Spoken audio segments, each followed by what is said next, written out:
Question number 7, exercise 9.3. This is the first doubt which you are having. Form a differential equation of the family of parabolas having vertex at origin. Vertex कहाँ पे होना चाहिए? Origin पे. तो सबसे पहले आप y-axis बना लो. ये आपका x-axis. This is your y-axis. This is your x-axis. This is negative x and this is negative y. अब आपका जो vertex है वो कहाँ पर है? Vertex is at origin, right? इसके बाद and axis along positive axis, positive y axis, जो इसका axis होगा वो positive y axis होगा, मतलब जो पैराबोला होगा आपका it will look like this, कुछ इस तरीके का दिखेगा. अब ये वाला जो आपका पैराबोला होता है इसकी इक्वेशन क्या होती है? What is its equation?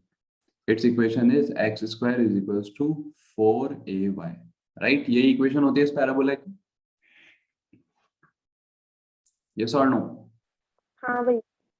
ठीक है. अब आपको इस इक्वेशन से क्या बनानी है? Differential equation.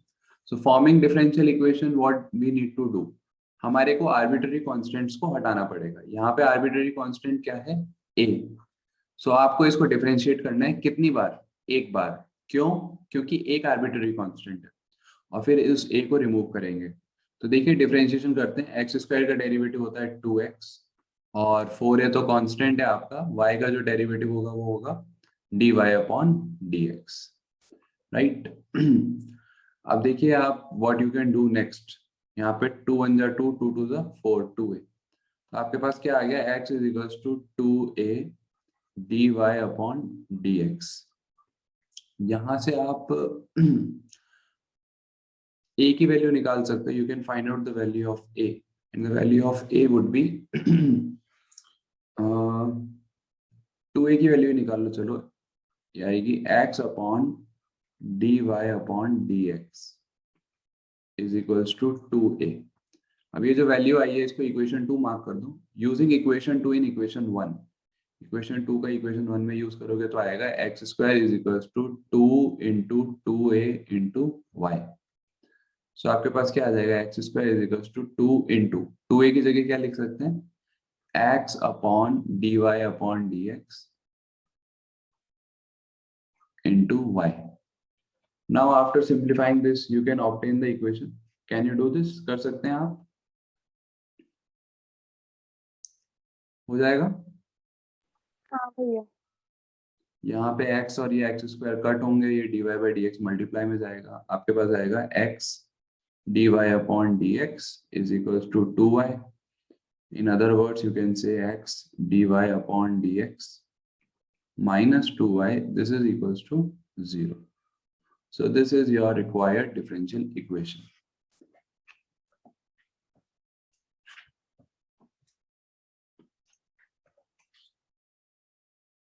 So next doubt is question number 3. Question number 3 क्या है हमारे पास? y is equals to a e raised to the power 3x plus b e raised to the power minus का 2x. Now इस equation के corresponding आपको differential equation बनानी है. Let us mark it as equation number 1. अब इस equation में कितने आर्बिट्ररी कांस्टेंट्स नजर आ रहे हैं आपको? How many arbitrary constants you can spot? One is a, another one is b. So हमें इनको रिमूव करना है. For removing them how many times we need to differentiate? हमें इसको 2 बार डिफरेंशिएट करना पड़ेगा. why 2? Because 2 arbitrary constants are there. तो अगर आप इसका एक बार डेरिवेटिव करोगे तो क्या आएगा? y dash is equals to 3a e raised to the power 3x minus 2b e की पावर माइनस का 2x. इसको आपने इक्वेशन 2 मार्क कर लिया. Is there any problem? कोई दिक्कत इसमें? नहीं भैया. ओके. अब इसका आपने एक बार और डिफरेंशिएशन कर दिया. Now you are differentiating it one more time. y double dash is equals to क्या आ जाएगा? 9a e raised to the power 3x और प्लस का 4b e की पावर माइनस का 2x. ये आपका इक्वेशन नंबर 3 आ गया. अब आप इन दोनों इक्वेशंस को, इक्वेशन 2 और इक्वेशन 3 को सॉल्व कर सकते हैं. By which method? Whatever you want to do. Elimination, substitution, cross multiplication, जिस तरीके से करना है कर सकते हो. और यहाँ पे हमारे पास 2 वेरिएबल्स हैं. कौन कौन से? एक तो है a और दूसरा है b. तो दो इक्वेशंस हैं, दो वेरिएबल्स हैं ए और बी। एलिमिनेशन मेथड से ए और बी की वैल्यू निकाल सकते हो। Can you find out the value of A and B? Yes और नो? हाँ भैया। वो जो ए और बी की वैल्यूज आएंगी उनको आप यहाँ पे पुट कर दो, you will obtain the answer. Can you do this? हो जाएगा आप लोगों से? हाँ भैया। Okay, I am granting you 5 minutes, do it right now. So this was all about 9.3। आपके इतने ही डाउट्स थे। अब अभी तक अपन ने कुछ भी नहीं सीखा। What we have done till now is that अगर आपको कोई इक्वेशन दे रखी है तो इस इक्वेशन से डिफरेंशियल इक्वेशन कैसे बनाते हैं, एक तो आपने ये सीखा। सेकंड, कोई इक्वेशन दे रखी है और उसका सॉल्यूशन दे रखा है, तो ये वेरीफाई कैसे करते हैं कि वो उसका सॉल्यूशन है। ये अपन ने कौन सी एक्सरसाइज में किया था? 9.2 में, है ना? 9.2 में तो ये देखा था कि अगर इक्वेशन है और उसका सॉल्यूशन दे रखा है तो वेरिफिकेशन कैसे किया जाता है। 9.3 में क्या करा था? इक्वेशन दे रखी है तो उससे डिफरेंशियल इक्वेशन कैसे बनाते हैं। अब अपन क्या करने वाले हैं फर्दर, बाकी रिमेनिंग जितनी भी एक्सरसाइजेस हैं उनमें एक ही काम करेंगे। We will do only one thing and that thing is how to find the solution of a differential equation. How to find the solution of the differential equation. अब जैसे आपने इंटीग्रल पढ़ा था, just like you have read integral. Integral में अलग अलग form के लिए अलग अलग तरीके से इंटीग्रेट किया जाता है। फाइंड तो इंटीग्रेशन ही करते हैं ना, बट अलग अलग फॉर्म होती है तो अलग अलग हिसाब से करना पड़ता है। कभी सब्स्टिट्यूशन, कभी ये कभी वो। तो इस तरीके से यहाँ पे भी क्या होती है, अलग अलग फॉर्म्स होती हैं। We will be having different forms to integrate. Okay, तो सबसे पहला जो फॉर्म हम पढ़ने वाले हैं, it is how to find the solution of first order and first degree. How to find the solution of the differential equation first order and first degree। Order और degree आप पहले ही जानते हो क्या होता है। और उसके अंदर भी कौन सी फॉर्म है? Variable separable form. Variable separable form. तो उसका आंसर कैसे निकालते हैं? How we do it. देखिए, जैसे कि नाम इंडिकेट कर रहा है, नाम खुद बता रहा है, वेरिएबल सेपरेबल। वेरिएबल जो है सेपरेट हो जाए तो उस फॉर्म को अपन बोलते हैं variable separable form. What I mean by this statement is that आपका क्या होता है कि डिफरेंशियल इक्वेशन में इक्वल्स टू होता है और उसमें नॉर्मली दो वेरिएबल्स होते हैं, एक y और एक x। अब इक्वल्स टू के एक तरफ सारा का सारा y वाला हिसाब किताब आ जाए और इक्वल्स टू के एक तरफ सारे के सारे x वाली टर्म्स आ जाए। अगर अपन इस तरीके से इक्वेशन को लिख सकते हैं तो उसको अपन वेरिएबल सेपरेबल फॉर्म बोलते हैं। Let me give you an example, उससे आपको अच्छे से समझ में आएगा। जैसे कि यहाँ पे आपके पास एक डिफरेंशियल इक्वेशन है, dy upon dx is equals to x plus 1 upon 2 minus y। अब हमारी कोशिश क्या है? What we want to do is that we want to make a partition. सारे x वाले एक तरफ, सारे y वाले एक तरफ। इस बारे में हम कोशिश करेंगे। We will try to do this. जरूरी नहीं है हर क्वेश्चन वेरिएबल सेपरेबल हो, आपको देखना पड़ता है क्या वो वेरिएबल सेपरेबल है क्या। पहले आपके दिमाग में ये आना चाहिए फर्स्ट ऑर्डर और फर्स्ट डिग्री को देख के। अब देखिए, क्रॉस मल्टीप्लाई कर दोगे तो क्या आएगा? What you will get 2 minus y d y is equals to x plus 1 dx, right? ऐसा ही होगा, यस और नो?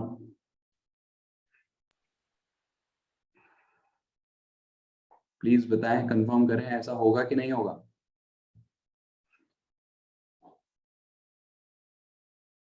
सब सो रहे हैं। हाँ सर। अब देखिए, यहाँ पे डिफरेंशियल इक्वेशन है हमारे पास, हमें इसका सॉल्यूशन निकालना है। सॉल्यूशन ऑफ डिफरेंशियल इक्वेशन का मतलब क्या होता है? आपको इसमें से डिफरेंशियल हटाना है। You want to vanish the differential. तो उसके लिए आपको क्या करना पड़ेगा? What you need to for that, you need to integrate both side. यहाँ पे भी इंटीग्रेशन करना पड़ेगा, यहाँ पे भी इंटीग्रेशन करना पड़ेगा। अब 2 का इंटीग्रेशन करेंगे तो क्या आएगा? 2y। y का इंटीग्रेशन करेंगे तो आएगा y स्क्वायर अपॉन 2। इधर कांस्टेंट ऑफ इंटीग्रेशन आएगा c1। x का इंटीग्रेशन क्या होता है? X square upon 2। 1 का इंटीग्रेशन क्या होता है? x plus c2। अब व्हाट यू विल डू, ये c1 को इधर ले आओ, इन दोनों कांस्टेंट्स को मर्ज कर दो। After simplifying a little bit you will get the solution. अब ये वाली जो इक्वेशन है होने को तो ये भी सॉल्यूशन है, बट जितना सिंप्लीफाई हो सके उतना सिंप्लीफाई कर देना and you will obtain the answer which will match from your book. आपकी बुक का ये एग्जांपल नंबर 9 है। Can you do this? Complete कर सकते हो इसको आप? हाँ भैया। ठीक है, कंप्लीट करो, आंसर मैच करो बुक से। एक आध स्टेप और होगा, मैं आपको 2 मिनट दे रहा हूँ, डू इट। एग्जांपल नंबर 10 देखिए, dy upon dx is equals to 1 plus y square upon 1 plus x square. इस डिफरेंशियल इक्वेशन को आप सॉल्व करना चाहते हो। अब देखिए जो डिफरेंशियल इक्वेशन है इसका ऑर्डर क्या है? It's order is 1 and it's degree is 1। Order आप यहाँ से मत देख लेना, डिग्री यहाँ से मत देख लेना, y क्वाड्रेटिक है, नहीं नहीं, y और x से हमें फर्क नहीं पड़ता है। हमें तो देखना पड़ता है कितनी बार डिफरेंशिएशन हो रहा है। यहाँ पे एक बार ही डिफरेंशिएशन हो रहा है, सो इट मींस इसका जो ऑर्डर है वो 1 है। और डिफरेंशिएशन एक बार हो रहा है तो उसकी जो पावर है dy अपॉन dx की, उसकी पावर 1 है। यहाँ पे dy अपॉन dx की पावर 1 है, तो दैट्स व्हाई डिग्री भी 1 है। अब अपन चेक करेंगे क्या इसको वेरिएबल सेपरेबल फॉर्म में लिखा जा सकता है। Can it be written in variable separable form? ये dx को तो आप ऊपर ले जाओ, यहाँ पे 1 प्लस वाई स्क्वायर को नीचे ले जाओ। We can do this. अगर आप सिंप्लीफाई करोगे तो क्या आएगा?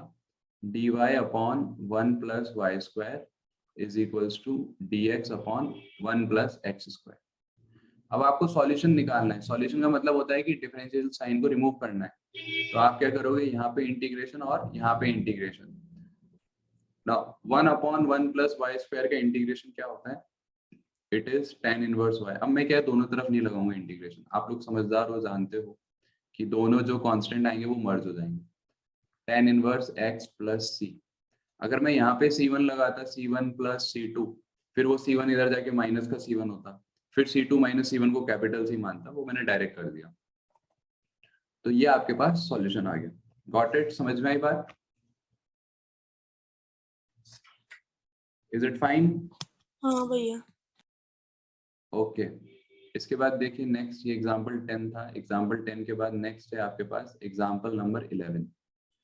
Find the particular solution of the differential equation this dy upon dx is equals to minus का 4x y स्क्वायर। यहाँ पे आपको सिर्फ सॉल्यूशन नहीं निकालना, you need to find the particular solution.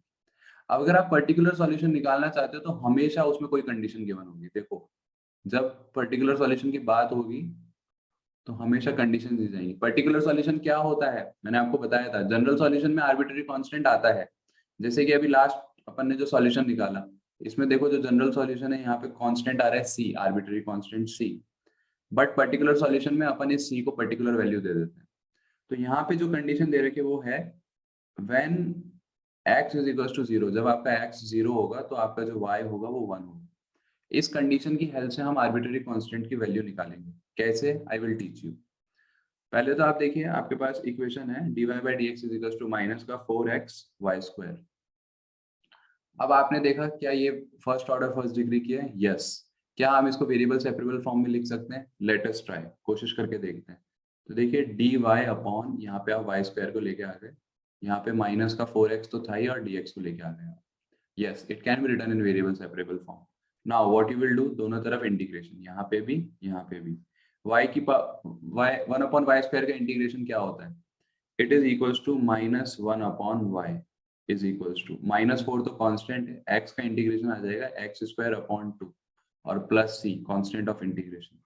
2 से -4 कट गया तो -2, तो क्या आ गया? माइनस का 1 upon y is equals to minus का 2x square plus c। Right? ऐसा ही होगा? यस और नो? हाँ भैया।